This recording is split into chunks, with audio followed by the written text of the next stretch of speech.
Is it, you got it? Yeah, I have them ready. Yes, ma'am.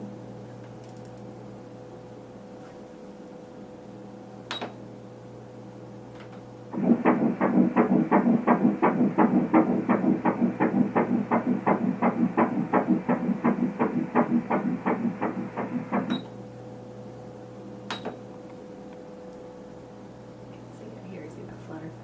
Oh, wow. And that's the umbilical cord. Just so happy. Looks quite content right now. Wow. So at 8 weeks, I measured 8 weeks. That gives me around 10/8 for a due date, October 8th. So we just finished the ultrasound and we saw the nurse and now we're waiting on the doctor. I'm real excited about it. So we heard the heartbeat at 167 beats a minute.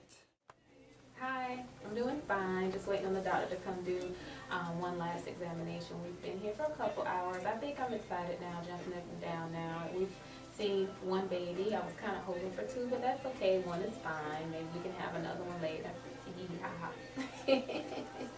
So anyway, sorry you all have to see me in my gown, but this is real. This is reality TV, guys.